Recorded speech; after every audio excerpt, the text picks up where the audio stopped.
I don't keep you longer than I'm like, I am like totally, I feel so bad. We're live, by the way. So good. So good. Hello, everybody out there in YouTube and Facebook land. Um, Thank you for joining me. Tonight, I have a very, very, very, very, very special guest, Barry Fitzgerald. Um, Ghost Hunters International, author. Um, did you ever, other than the Ghost Hunters and Ghost Hunters International, were there any other shows that you made an appearance on that I'm leaving out? There were. Probably a lot. But can I remember them now? That's another thing. That's another question altogether. Um, I was on Destination Truth with Josh Gates a few That's what I times. was going to ask. Yeah, Yeah, yeah. Josh is a good lad. I like Josh. he is And hysterical. although whenever we were in Frankfurt, we were playing a game of darts, and I was wiping the floor with him until he got me drunk. Well, then it just turned into a massacre. He is hysterical. He is. I like Josh. We just went, we had tickets to go see him in Jersey. And ironically, so here I am, I'm sitting there, we're watching Josh Gates. My boyfriend's a huge fan of Josh Gates. Mhm, mhm. So uh that's as closest to paranormal as he gets. He's a wimp then. Josh Gates. He loves Josh Gates. So we went to see him, and there's this guy sitting next to me. I go, he looks so familiar. Like, why does he look so familiar to me? Why is this?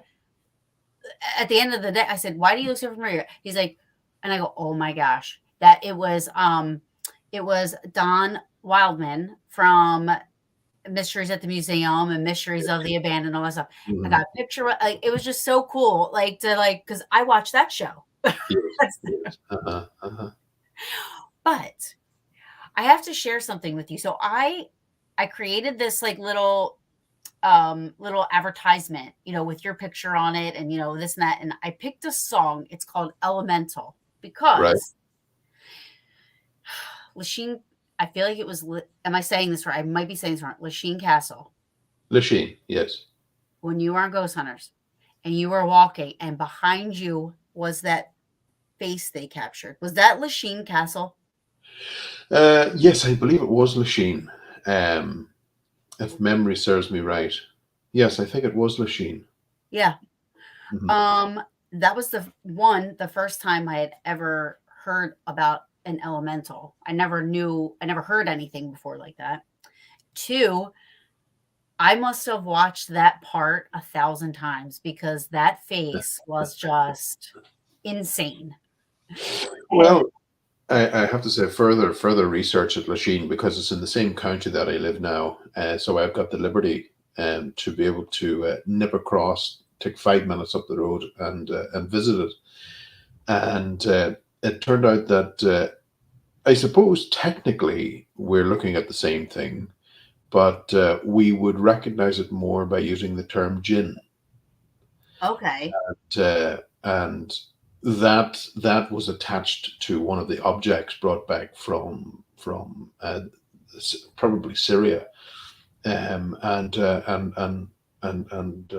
the guy, he was an archaeologist that lived in the house. Owen Phibbs was his name, and he brought back stuff back from the Middle East from everywhere, but one of the artifacts was loaded, and that stayed. Really? Hmm. So how do you go from elemental to jinn? Like, do you, because I feel like you're really big with the elemental stuff. Yeah, Or well, you were. yeah, across the board, yes, because there's a commonality between a lot of the phenomena.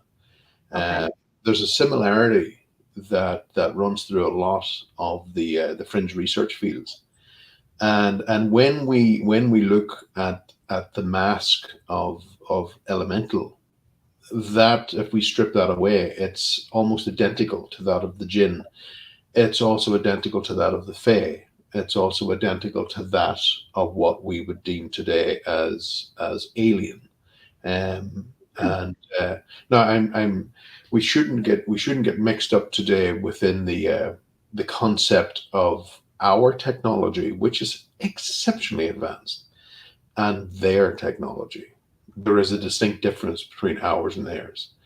And so, when we go back and we look at it at its rawest form, it would suggest that we're looking at the same source. See, and this brings up something interesting because a lot of my shows, like I say this a lot. Like I feel like us as human beings. I was just talking about this. I talk about it all the time. We have to have labels for Mm. everything. Yeah, yeah, yeah, yeah. If something looks different, it's a different type of a thing, right? But what if everything is the same, but just comes like you see it as a Jinn or an elemental, and I see it as Casper, Mm, or my friend Eric sees it as Bigfoot, mm, or my friend Justin sees it as an extraterrestrial or mm, Mothman. You know what I'm saying? Like the people that. mm. So it's interesting that you say that because I feel like that's true. Like, how do we even know? How do we even know if it's anything different? Just gonna be different shapes, sizes, and forms of the same type of a thing. Yeah, with the work that was done with the latest book, The Deceptions of Gods and Men, it would suggest that there is a high level of intelligence behind the phenomena, and it also has an influence on the way it wishes to be seen. And we see that with some of the cameras that I have been using on site.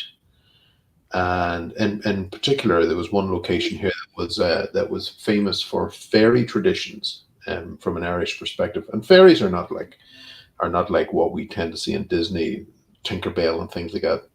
They're it. You would almost, I suppose, you would be convinced that they were very, very similar to one of us. There are slight differences, of course, but uh, the problem was that when I was seeing them, I was seeing two. But when I lifted the camera was only showing me one. Oh, And that really broke the rule, and it allowed me to analyze the phenomena, and break it down into its infinite different components, and understand that there's a reason why a lot of this phenomena does not want to be seen when there's a camera around, because the camera shows us what's there. It can't interfere with the camera, it can interfere with our conscious perception of what it is. And that also, when I was speaking to Jacques Vallée, the ufologist, world-renowned ufologist from France, um, and he told me a story of this lady leaving Paris, uh, and she was heading on the freeway with her son, and the car that she was driving had a full sunroof all the way back. When suddenly this huge craft dropped down over the freeway, and it was massive, absolutely massive, bigger than a football field. And she was gobsmacked. And she had her cell phone. She threw it into her son in the back, who was also seeing this. And she said, "Video that." And he lifted the camera up, and it wasn't there. wow. All that was there was this bright little light in the sky that moved up behind a cloud. It was not what it was depicting itself to be. That was the conscious connection. Ooh. So it's almost as if seeing it, a person would have what we call discernment because they can see this, or you can see, you were seeing two, but the camera was seeing one, or was it vice versa? Yes, yes, I was seeing two, because by that stage we had already passed the 20-second initiation. Wow. So, Now, seeing two, do you think it was mimicking itself? oh no, no. Oh, it was two separate. It One, looked different. yes, yeah, yeah, yeah. Gotcha. So one was taller than the other, and they were wearing two different colored jackets. Um, Wow. and But that's the way it goes. So you say two different jackets. So were did they look like, you said like me and you? They look like Yeah, people? yeah, like people. Yeah. Now what about Men in Black? Sorry, what was that? Like Men in Black? You know, Oh, either no, no, the no, no, no. phenomenon Men in Black? Oh, I know the phenomenon, but they were wearing blue jackets. Oh, Um, it was just like waterproof jackets on the top of a mountain. wow. Not And what you expect fairies to be, of course. no, no, fairies, I was thinking like, wistfully little things Yeah, that float yeah, no, around with, yeah. fairy dust, you know? And if you see one, you say, "Hey, fairy dust some money my way." Yeah, yeah. Now do these Unfortunately, not. so these tend to be more, I don't wanna say negative, but maybe not as a happy type of a The problem is, you see, when you're dealing with this particular type of energy, um, it's indifferent to humanity, okay. and the way that we have to deal with this is by using our discernment, Yeah, and that's exceptionally important. We yeah, have to test the this energy entity, call it what you want. We have to test it to a high level, so that we understand what we're dealing with. The problem with the human race, you see, is when we make contact with this phenomenon, and it's exceptionally easy to make contact with it. But when we do make contact with it, and communication is established, and I see this time and time again, we tend to get three lies and one truth.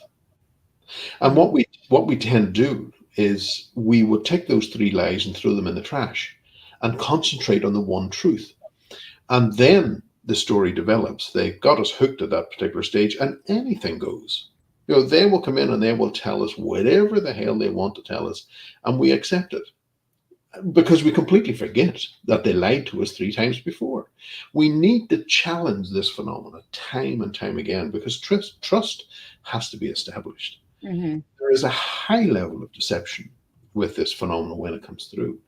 And one particular group of folks, for instance, within the seance rooms of Europe, they will be told they will not manifest in a seance room unless it's darkness. Yet there was one particular series of experiments done in England in 1985, which was exceptional within the seance room. In fact, there was scientists were lining up to get into this place to experience the phenomena. Yet 20 years before, the same phenomena was appearing in the US in the Livermore laboratories in front of the scientists in daylight. oh, So wow. again, we see this contradiction that occurs. The phenomena will do what it wants as long as it's getting what it wants. Yeah. So it's almost similar to maybe, I don't know, it sounds like it's got a little bit of everything in it. It has everything, and it can, we look at this idea and we think of the nuts and bolts of Mhm. the paranormal and ufology and things like that. But within the seance room, there are arms that appear and have touched sitters, and the sitters have been able to touch the fingers of the hands right up to the elbow joint. After that, there's nothing. Wow. So the manifestation can occur in the physical format as what we know physical to be, That's so but it amazing. doesn't always have to manifest completely. Yeah. No. I would prefer, and I'm saying I'm an investigator, and I'm like, "Yeah, no, I would prefer it not manifest, that's fine, I'm cool." I like Casper, and I'm good with Casper. Cool with Casper, you know?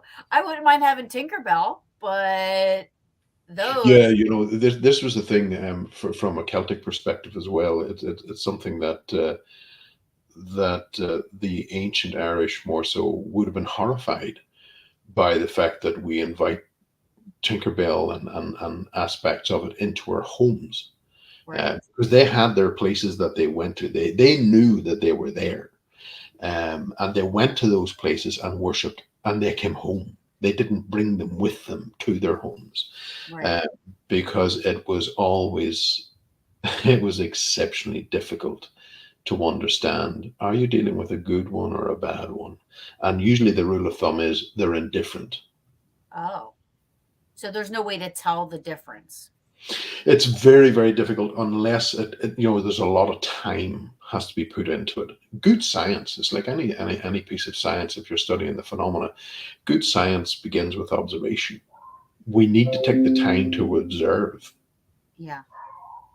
Now, do you have like private clients and stuff like that that will that I mean, like, now I could just not, because I'm not, involved with a lot of the elemental stuff here in the States, but I Mm, find that in Ireland and other countries that maybe more so Ireland, maybe because I've watched you, I don't know, but I mhm. feel like those types of areas, and maybe because it's so old. I mean, I know one of the places that you were at, I don't know if it was Lashina, if it was somewhere, it was like 600 AD it was built. Like it was just like the how old it is. Like, do you tend to find that the elementals are tend to kind of hang around the more those types of older type of places? Um, yes, there are particular places that we tend to find them, um, and when we're identifying them as elementals, that in itself is just a mask, um, and that's why within my latest book I prefer not to use the terms which are preloaded, and we just call them they or them. Okay. Uh, so when in a modern aspect we use satellite technology now to identify key areas where we would are like more likely to have encounters with the phenomena, and with the technology we can see these places north and south of the hemisphere. We no longer have to shoot into the dark, looking for possibly key areas. No, now we're like we've got a map that we can look at and go, okay, we want to go here, or Yeah. we want to go there, and the reasons to support that are within our history. There has to be a historical context to the phenomena, and it ties in with the satellite systems. So it's where we are nowadays. We're really starting to understand the phenomena in its multifaceted format. But in regards to dealing with this particular phenomena, I'll give you an instance of one location. And it was interesting that you said 600 AD, and I thought to myself, that's like yesterday. Um, because there are passage chambers here that I would deal with as well, which are very active, which predate the Great Pyramids of Giza.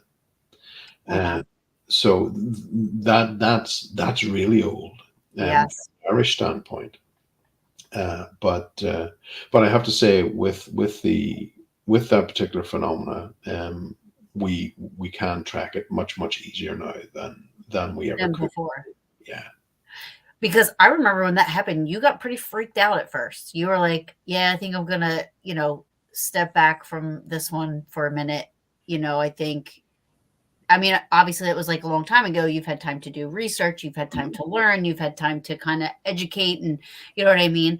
Um, but watching it, I could feel that. You know what I mean? Like that was that was crazy. That was like Mm, probably one of my most favorite episodes because of that whole instance that happened. mhm. With you, and I know for you that probably it scared you, but you know, me here, I'm like, holy, like that was like, and when you say mask, so you're saying like it's a um when you say it, like elemental is aka mask. Yes, it's the way we interpret it is Gotcha. is is a mask. It's preloaded. So we have a thought process going into this. Like if I was to say to you, demon, well, you've got an idea of what that is within your mind. Sure. That in itself is another mask of the same phenomena. It's Right. just how far back you go back to relate to that particular word. Because what we tend to find now is that within the spirituality of the grey encounters is nothing more than what the Fae were doing. And you go back further, we see that within the jinn. We go back further, we see that within medieval Europe, and it was the demons that we see within carvings, wood carvings in France, where the abdomens of the people are being stabbed with these small demons, and it just continues back and back and back. And that particular, the interaction of this phenomena, because we stopped tracking it by the mask, we started tracking it by the way it interacted with us. Hmm. That led us back all the way back to Babylon, right to the beginning of written history, and we could even see there that it even went back further than that, Wow.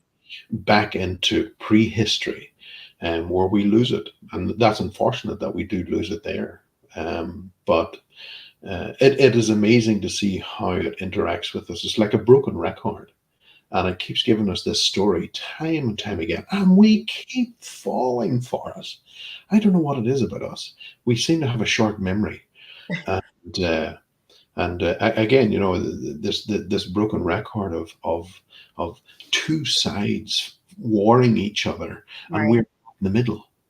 And we see this time and time again.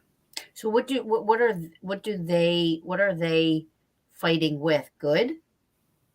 No, that in itself is an illusion. It's the same coin. It's two sides of the same coin. Oh, And we keep falling for that particular illusion. The only way we can really battle this is to step out of that and really see it for what it is. And when you confront this particular this energy that slips through the void, um, when you become suspicious of it, and when your instincts activate, and you say, like Columbo, just one more thing. Whenever you start challenging and you don't accept what's coming through, you need clarity about what's coming through. For an entity, or an energy that has got your best interests at heart, it shouldn't mind taking an extra question to clarify where it's coming from. right. Instead, they hightail it out of there, which to me is a great indication of a high level of deception, which happens time and time and time again. Hmm. That's interesting. It's almost like, and I know this is not exactly, but it's almost as if like how a Bigfoot is, right? People see nobody can ever find Bigfoot. Nobody Yeah, can ever capture you Bigfoot. know, it's interesting that you mentioned Bigfoot, and this idea of putting topics in boxes, and that's where a lot of the problem came from. Is whenever we started pigeonholing the phenomena. And when Bigfoot was appearing with a UFO nearby, those were being thrown in the trash because Bigfoot had to stay in the Bigfoot box. UFOs had to stay in the UFO box. Right, Ghosts had to stay in the ghost box. right. Yet when we go to these specific key areas, we find they're all there. Like Skinwalker Ranch and stuff like that. There's certain Skinwalker Ranch. Yeah, yeah, yeah. yeah, which is again to me makes me wonder, if this isn't like how I said when we first started talking, just it's all under the same umbrella and Mm, it's all coming from, but it's just how each of us, how we're perceiving it or how it's letting us perceive it. mm. And we can really see the influence of that when we examine the observer effect. For instance, in a case of UFO, where you've got this bright light in the sky that appears, boom, boom, boom, flashes the light. Three witnesses can be standing on the ground watching this, yet three witnesses report something completely different. Mhm. They're watching the same thing, but they report something different, and that really helped us develop the hypothesis of what they were doing in those initial 20 seconds. Mhm. Because the initial 20 seconds, the 20-second rule, really allows our body to alert us to the nature of the phenomena. You see, if the phenomena is true to itself, when it's true to us, our bodies don't react. Our fight or Right, flight doesn't kick in within the first 20 seconds. right. But if we continue and we're hooked by the flashy light, I suppose, our after 20 seconds, our body can be overridden, and the fight or flight can be quashed, and the brain pattern can be moved into a theta band, the theta rhythm, which is the place for meditation. It's also a place for hypnotic suggestion and false memory.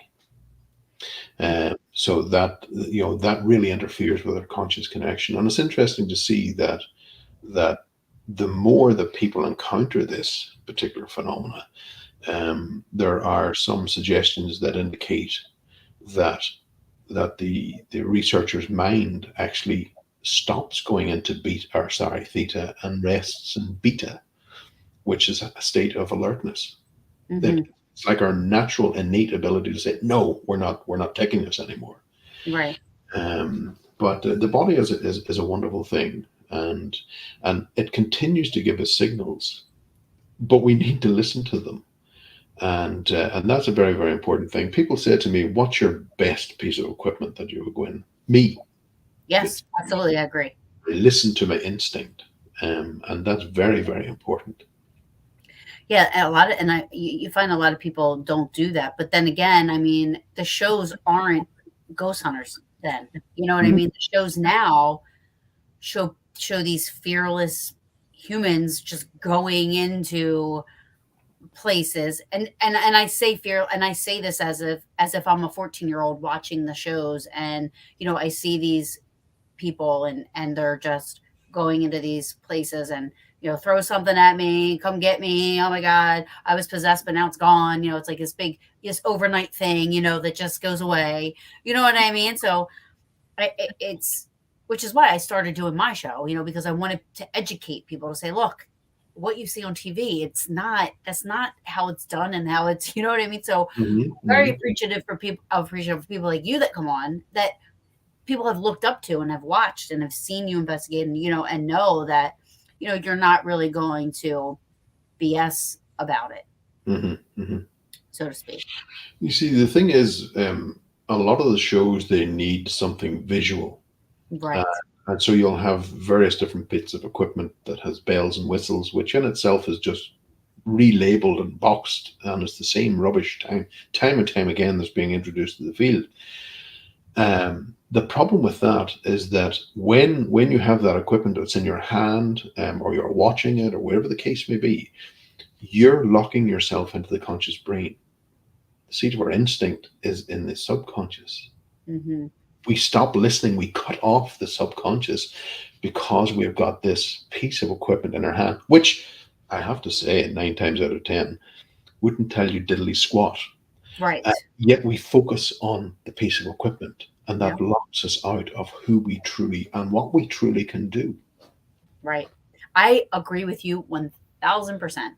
um Time and time again on my shows, or if I'm on a show, that I get that question, what's your favorite piece of equipment? I'm like, I don't like any of the equipment that's made for ghost hunting, or Mhm, made. mhm, I don't trust a lot of it. I just don't. Like, I have a recorder, but I mhm. put my recorder down, and it's it's me. I'm investigating, right? So if I hear something, I'm looking for a natural cause, or I'm looking for a Yep. reason as to why, or it's what something happened.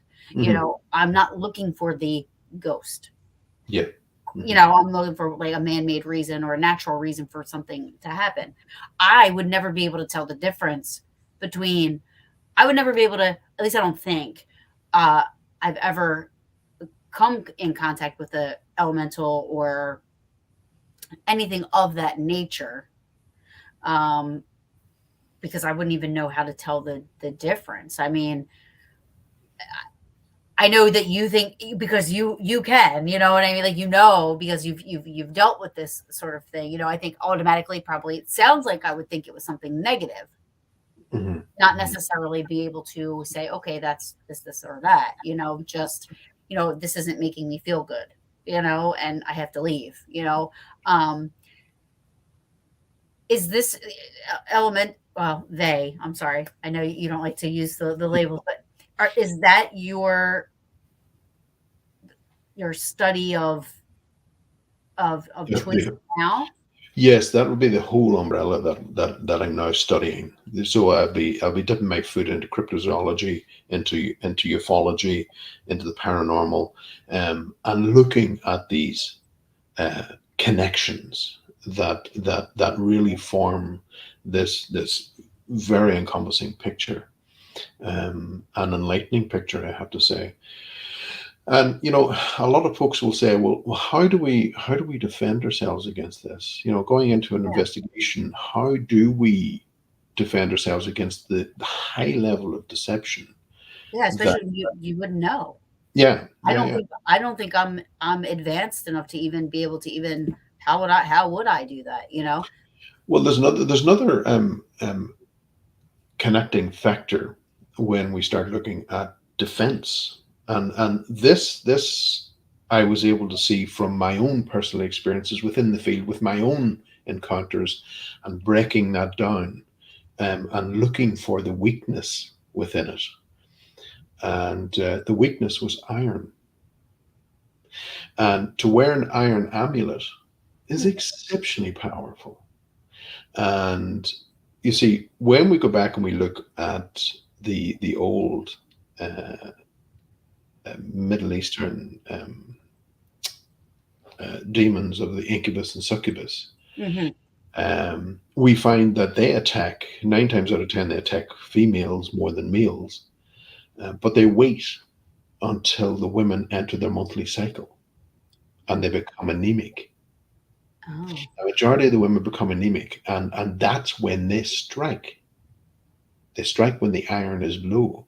Now, from our uh, study. ancestors, things they got on the island here, if we wanted to keep the evil fairy away from your children and all the rest, you put iron pokers on top of the crib to stop them from Ah, cutting up your animals.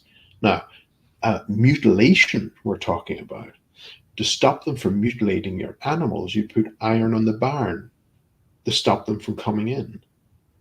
I Um, I have personally seen iron work with greys when they manifest. They were wow. petrified. So again, we see this right across the board. Jinn are petrified of iron. So that in itself is uncontestable, See, and to see that. if I were to ever come to Ireland, I would have to be with you only because I have thalassemia. So my iron is always low, no matter what. It Mhm. is under 10 and it is always low. I can't take iron. I can't, I would have to wear, I would come and I'd show up and I'd be like, hi, Barry. You'd be like, who is that? It was, I'd wear an iron suit. Like you wouldn't even be able to see me. I was just like, I'm iron. This is it. There is one Achilles heel about the iron though. The moment you go underground, it doesn't work, and that we're still trying to figure out. We have a couple of really smart people working on it at the moment to try and find out why does the iron not work when we go underground. Oh, It may be something to do with the light. So we've got myths and legends here that tell of us fighting the Fae, and we won. So we got everything the sun fell on, which is the surface. They got everything else, and now wow. we're encroaching into that area. There was a place that I was investigating here in Ireland, and it was probably one of the worst places um, to investigate, from our standpoint, because originally this was just a mountaintop, and the people there were being ripped out of their beds at night, and it got to a point where the people couldn't stay in their homes anymore. They just abandoned the homes, and the mountain was bought. The top of the mountain was bought by this guy. He wanted to open a business on it, and he made the mistake of opening the ground. He wanted to quarry the stone from the location. Oh, He built he built two sets of buildings. One contained the tool shed, and the other one were the offices. One guy was working in the tool shed, and he was clubbed in the back of the head, fell forward, and took his fingers off with the saw. Uh, Now, they did the other staff seen this figure walking across the yard. They never got to see his face. They only seen his back, and they ran across into the offices, and he was gone. And in the offices, even though they were locked, the doors were being ripped off. The religious iconography that was all over the place was being smashed into pulp. The church was brought there 4 times. They couldn't do anything with it. So they finally brought in German shepherds. The 4 German shepherds. Aw. It murdered the dogs. It what? It murdered the dogs. Oh, Um, so these are the cases that we're looking at, that we examine. That's the fae. That's the elemental. It's all the same phenomena. But that was one case, because up until that, we had no problem in giving out GPS coordinates and everything else, and who you need to contact to investigate this place. But that was one location that we said, no, that's not for anyone else. no. So are you still working on that locate? Do you still work on that location, or is it? Nope, that's it. Done and dusted for us. And I brought my own dog with me, and we had our experiences as well. And we didn't have to wait long. The electronic equipment kept messing up all the time, and new mining equipment was brought onto site, didn't work. It was brought off site, it started to work again. And it was just the whole site was bizarre. But for us, it was interesting to go back on the mapping system and have a look at the historical context of the mountain, because we went back 3,500 years and looked at the people who were settling around the area. Usually they would have settled on the mountain, because for them it was visual.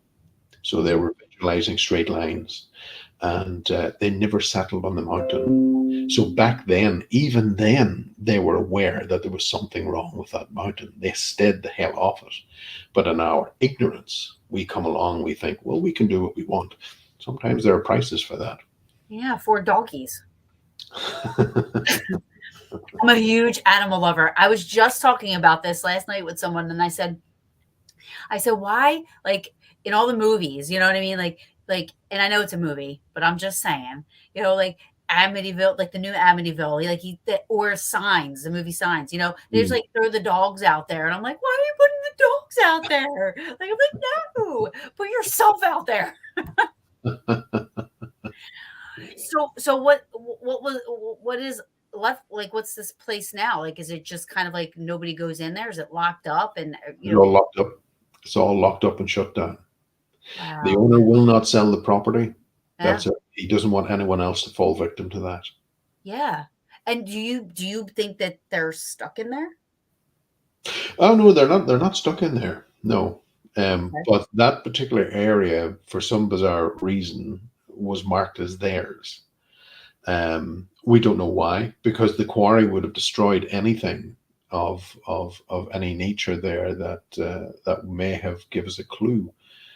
And it was interesting that after we had finished that particular story, that we came across another quarry in Galway, and the same phenomena was happening there.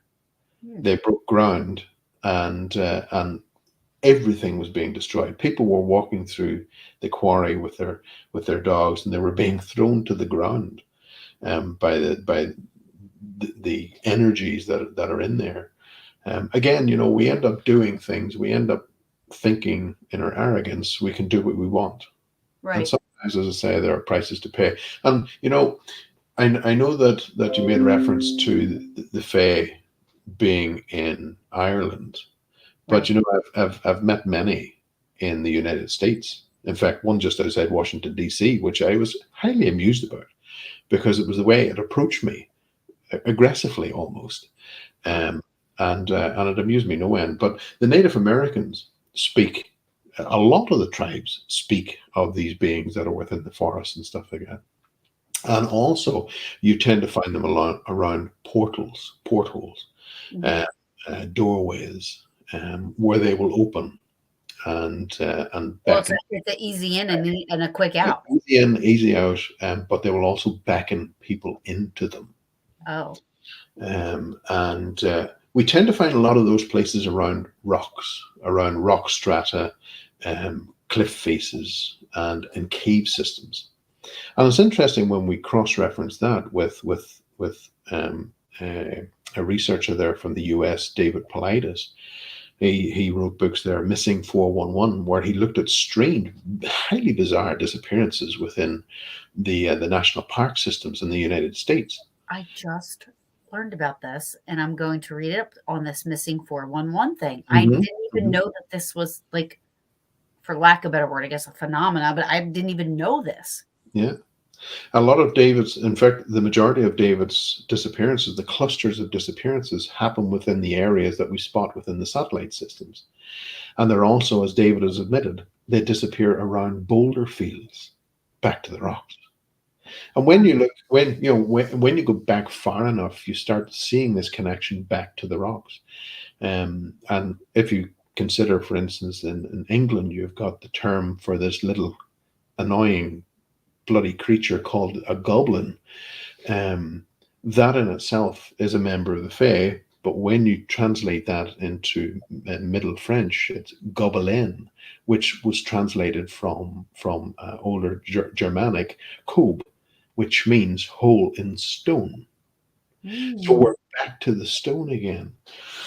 When you look at the shining ones, the bright ones, you tend to find them like Medjugorje, Lourdes. Again, you're all around rock faces. You're around rocks all the time, and the Yeah. high level of deception that's going on there is phenomenal. Now, when you say deception, you mean me? I would probably be the easiest deceptive person. Like, are you saying like it comes across as friendly when you say this, or Well, the likes of Medjugorje in Eastern Europe, when that particular shining one appeared to the children were frozen stiff with fear. Mhm. That within the first instance is the clue to the nature of the being, to the energy that's coming through. They were frozen stiff with fear. Now, when we go and we look at the likes of France and Lourdes, where you have Saint Bridget, who had this encounter with this shining one that stepped out from a cave. The initial encounter, of course, was polished over by the church later on and became known as Our Lady. Well, when we go back and we look at the actual statements from Bridget, we find out that things weren't just as clear as what we expected, because Bridget said that the woman was smaller than she was. She didn't know who the hell she was looking at. Those were her words. She didn't know. And, Right. and she also referred to it as that thing. Mm. Now she had heard the humming, the noise that came through before this being appeared, and then later on it became smoothed out, and of course we have people going there left, right, and centre to have miracles, and it should be pointed out as equal positive miracles. You also have the negative miracles, which is very, very rarely spoken about. Yeah, I mean, I feel like it is similar to what we would call like a demonic or a negative type of a thing, whether or not it's all related. Mm-hmm. Although they sound more, like, um are there rules Yeah. Excuse me. that they Yes. have to follow? They can't stay when they come through. And the problem is that we can open the doors for them to come through. And it's exceptionally easy. As I said before, if we even have a voice recorder, we can say, "Is there anyone there? Can you come through to me?" That intent can open the door to allow communication to happen. That's all it is, intent. And the problem is with that, and I'm not saying there's anything wrong with that. The problem is folks rarely close the door again. Hmm. And that's where the problem lies. And when we go and we look at the likes of the prolific OBE, out of body experiencer, Robert Monroe, he spoke about this, attracting this particular energy back into here. Now, it can't stay here indefinitely. It has Right. to hook onto us. That's the attachment. That attachment has to happen for it to stay here, for longevity to stay here. But ultimately, rule of thumb, he who owns the body wins. Oh, And that's what it's about. but it takes a lot to It win. takes, yeah, because it replaces part of you.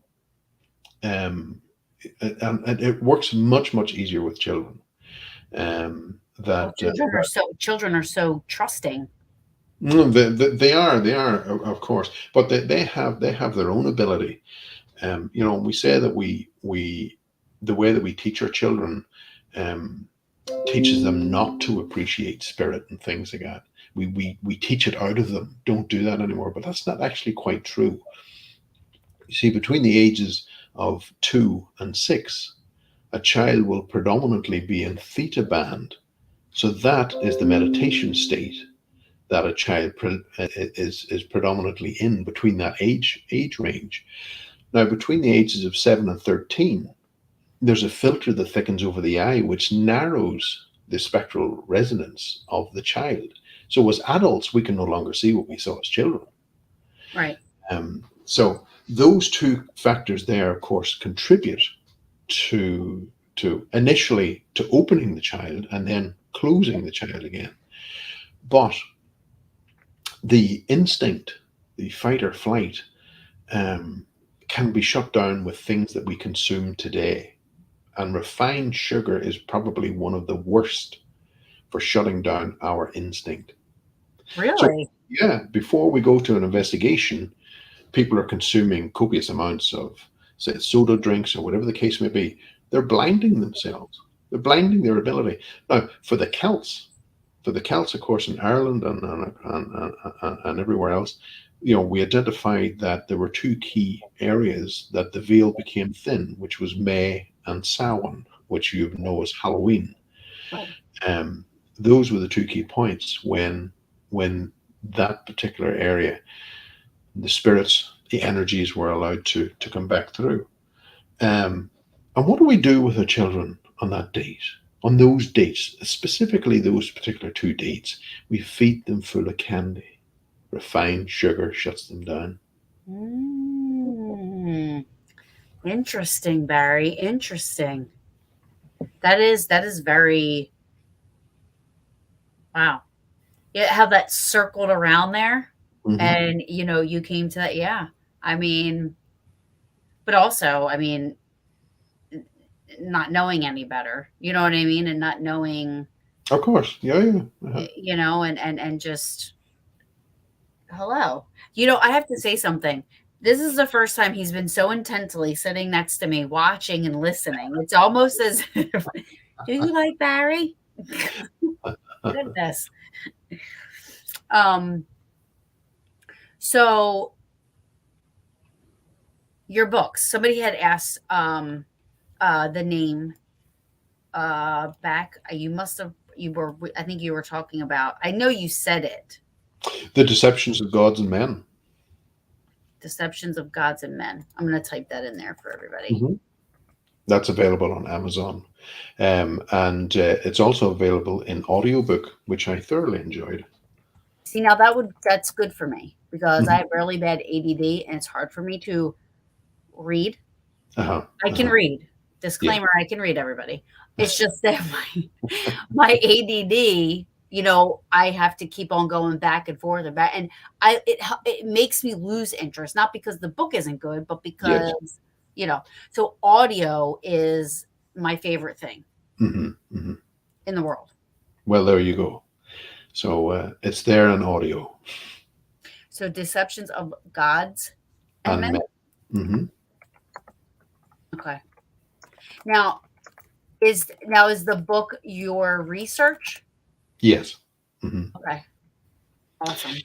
And that also explores the connection that industry has with the energy, and how they have gone out of their way to learn knowledge from that. Wow. So I have to let everybody know that's watching. It is, what is it, 1:30 in the morning there? Yes, 1:30. Yeah. It's 1:30 in the morning. Barry is, somebody had asked if you lived in Ireland. Yes, he does. He is in Ireland, and it is 1:30, and I cannot believe that it's 1:30. You are a trooper. I mean, I'm just, I love, I appreciate your time. I can't Well, say it thank you. enough.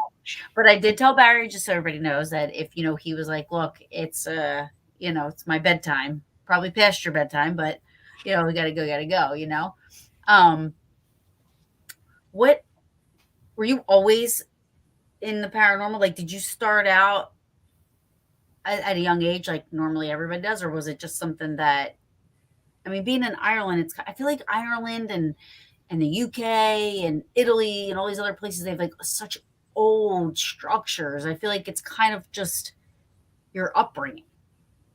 Yeah, I think it was. Yeah, it's never too far away from us here in the island. Oh, When you've got structures there that predate the Great Pyramids of Giza, and we've got access to those 365 days a year, yeah, 24/7. yeah, Um, it really connects you to where you come from, and connects you to the land. So nowadays, there's a campaign, of course, from Europe and Brussels that seems to suggest that they don't want us to be as connected to our land anymore. But that, I think there's another agenda going on there. It fits in with everything else that seems to be going on. in the world. Mm. I know it is. It's crazy. So you just start out doing ghost hunting, for lack Yes, of better, lack initially, of better, yeah, it was ghosts, and then of course, then it broadened out into the other things. yeah. And then you found your niche, which would be they. Well, it's still developing. I'm working on another project, and another book project called "The Fruit of the Gods," and it was just absolutely blew my mind, about what understanding phenomena that came from the Middle East to here, and how it came to be here, and everything else. And again, I'll not say anything more on it, but it's fantastic. That's awesome. And do you still reach out to your friends here in the States and kind of Oh, of like course, check yes, on? Yeah. I, I do indeed. Yes, How often do you I get miss, to the I have States to a say, lot? I miss the States. Yeah. Um, but I was over in England there a couple of weeks back, lecturing over there, and I haven't been to mainland Europe. Things are still a little crazy over there, Right. so I haven't been there, and yeah, so I have to wait before I can get to the States, if that ever happens. Airlines, I just don't know what's going on with them. So I just watched the commotion within the airlines, and flights getting cancelled left, right, and center, and I thought, Yeah, you know what? it's I think horrible. I'll just stay at home. How often do you get to the States? Not anymore. No. No, no, I'm not allowed to go to the States. You're not allowed? Yeah, yeah, I made some choices, Oh. in regards vaccines, that I said, I think Oh, I get you. I get I'll not take mine. So Well, that'll probably die out eventually, you know what I mean? It was all the hoopla and all that stuff with that is just insane, so yeah, whatever, yeah, yeah. you know?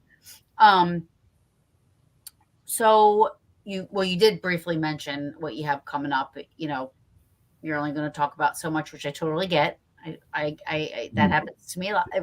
Obviously, you come on a show, you can't really talk too much. That's Yeah. awesome.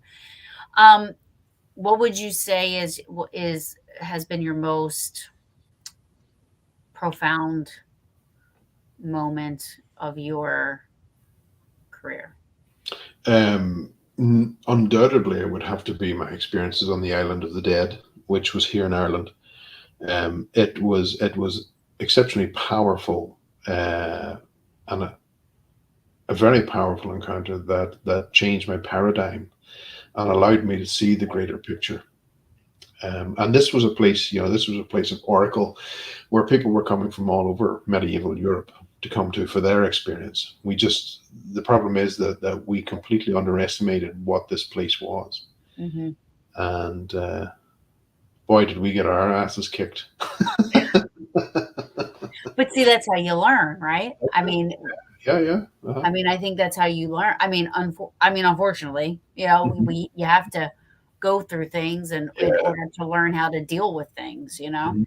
Mhm. Um, And that's the way I've always done my research. I've experienced it and understood it and broke it down, right.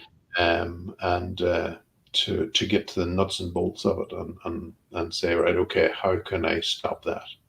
Yeah. And then your family. How does your family feel about like what you do and everything like that? I mean, are they supportive?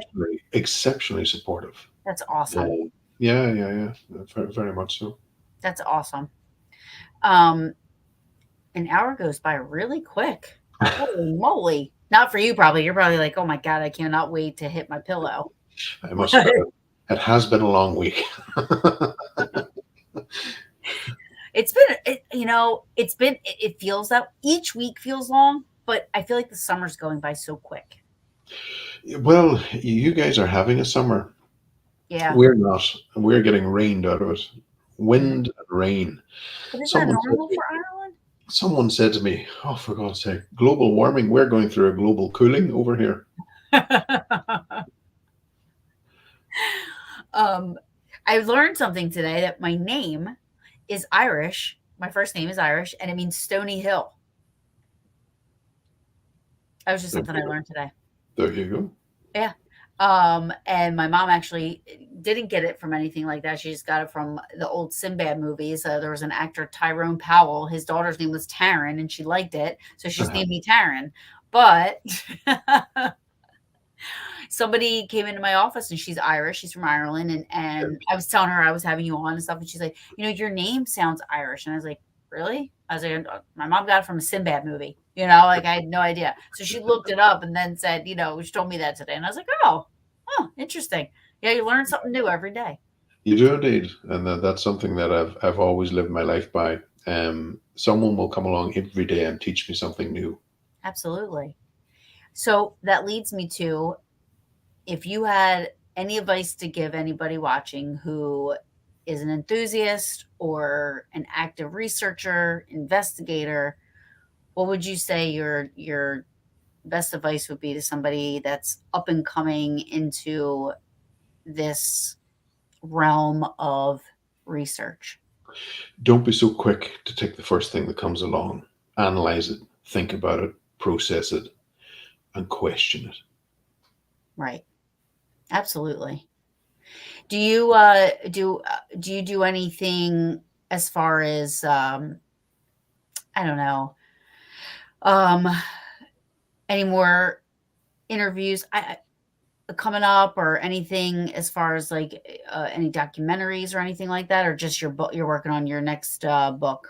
Now we're filming at the minute an archaeological dig on an island, um, and That's so cool. that's where I was this week. But the water has just been so rough getting back and forward, and so um, yeah, so we're filming that, covering that, and it's just the whole area is covered with mythology and folklore, Oh, and now we've got the archaeologists digging up these m- bones and everything else that are on this massive castle site. It's just absolutely phenomenal. So wow. that's being done Now, and made mention. do the archaeologists, do they share a belief, the same belief, or are they more science? No, it'll be strictly science. What is there physically on this island? And I deal with everything else. Well, listen, if I was doing an archaeological dig in Ireland, I wouldn't want anybody else with me but you, because then if shit hit the fan, then I would be like, oh, Barry. Barry's in the boat and heading off. If Barry's running, you better run. No. Well, my dear sir, I normally would try to keep you longer, but I'm not going to, because Thank you. it is very late there, and I again, I can't thank you enough for coming on. And this is a record for me, getting off in an hour, but I feel really bad how late it is there, and I can't even. I'm very appreciative, and thank you so much for coming on. You're And very yeah, and I'm gonna look forward to. I'm gonna go and do the audio book for cool. sure. I would love to hear it. Now. Are you reading it? Unfortunately not. I wanted to, but Amazon wouldn't allow me. Really? Yeah. That's. So hopefully for the next one, I would like to. I mean, you would think that would help the sales of it. Like, if people knew you were reading it, you know what I mean? Like, you have lots of fans. I mean, I don't understand. It's just to me that But would. I suppose it's difficult enough. I suppose when you're dyslexic, dyslexic author. But there are many of us out there. But yeah, no, not this time. Maybe next time. I may read the book. That's awesome. Well, I will let you go to bed. And I Thank you very appreciate much. you. Please thank your family for, I mean, allowing you to do this. And next time I'll pick a different time if you come on. We'll work around your schedule, not Paranormal Brew schedule. For sure. Grand, grand You know. stuff. Thank All you, right. Barry. You've been amazing. Thank you so much. Thank you. Have a great evening over there. Oh, I will, and I will, and you have a nice day tomorrow. Waking up, please I get will. some sleep. Right. Take Thank care. you. All right. Bye. Good night. Wow, that was interesting. And that went really fast for me. It was so interesting learning about something that I had no idea how deep it was, or where it's gone to since that episode that I watched of Ghost Hunters, and Barry was on there. But he definitely is an interesting person, and it was a pleasure having him on. Next week, oh, really quick, I will be in Gettysburg this week, so I will probably go live from Gettysburg. It is Bike Week, but also Little Round Top. I haven't seen any updates, but supposedly it was ending. Little Round Top is going to be closing. That's okay, dude. I want to say hi to everybody. I hope I got everybody's comments up there. I apologize if I didn't ask Barry something. I was really trying to concentrate and listen to him. It's a lot of interesting stuff he was saying. So my brain was like trying to wrap around what he was saying. But I appreciate everybody coming on and checking out the show. If you were a first time viewer, welcome. Thank you so much. Next week, I believe I have. Next week, I have. Who's coming on next week? I think Holly, maybe. Yes. Next week, I have Holly Mullins coming on. Oh, dude. Stop it. It's long. You know what? I need a haircut. I need to do something with this. Not short, but I have to do something new with it. It's getting kind of. But Holly Mullins, she's coming on, who I met through Darren. And, she's kind of she's special.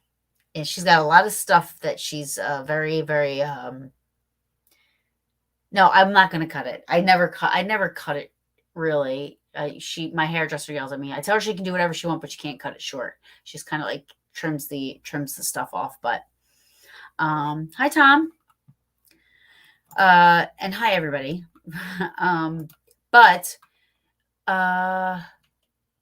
I hope you guys, if you didn't get a chance to watch it, go back and watch it. I mean, he was just phenomenal, and the hour went by so quickly. So I hear Mr. Softy. So on that note, I'm gonna head out of here. I will be live at Gettysburg this week coming up. Also next week I have Holly Mullins. Following that, I have Mike Ricksecker coming on. That's going to be a good one as well. And then Brandon Hodge, who Brandon Hodge is very, very well versed in the Ouija board. So I'm looking forward to that. I'm really looking forward to learning about the Ouija board. And then I have some really interesting people coming on that uh, in the next couple of weeks that just it's kind of delving outside of my norm. So I'm really looking forward to that. JD Swords, he is a satanic skeptic. So we'll get to learn. I want to learn about it. I just want to learn. A lot of times I have guests on here that can be controversial or people that don't agree with things, but you know, we don't have to agree on everything and we don't have to share the same beliefs. But I love picking the brains apart and wanting to learn and everything like that. So, that is definitely something I'm looking forward to coming up. August 10th, I have Pam and Steve Barry coming on. They're going to talk about the Gettysburg Battlefield Bash. Cannot wait for that. There's a lot. I'll be live during that too, the bash. And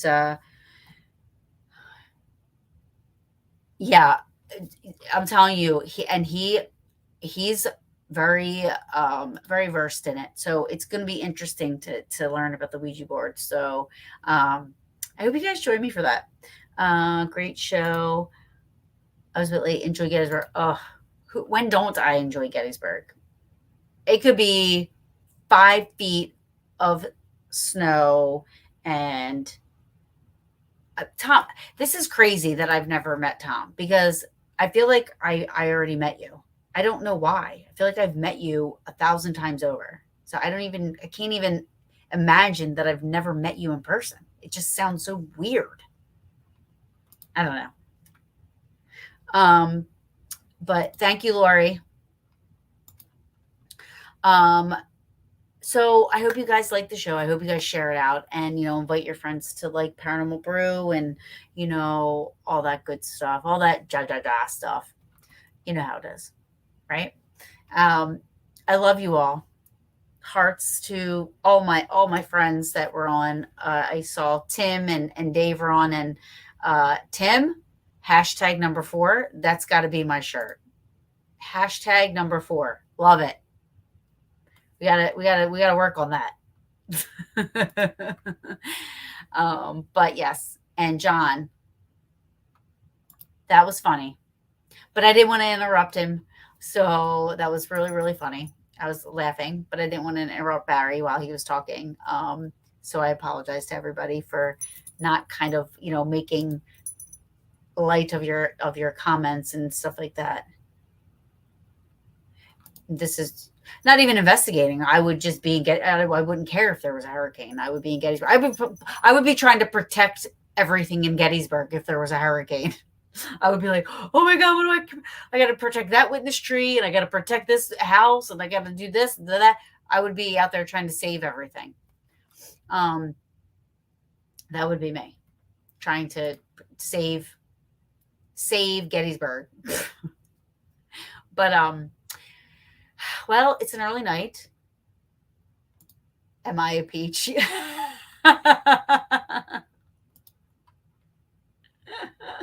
Love it.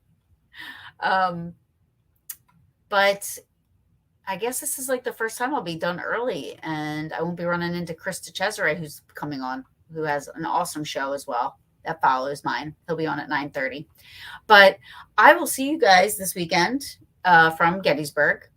And I will also see you guys next week. Hopefully you guys join me. And I love y'all. Thank y'all for the support. Mwah.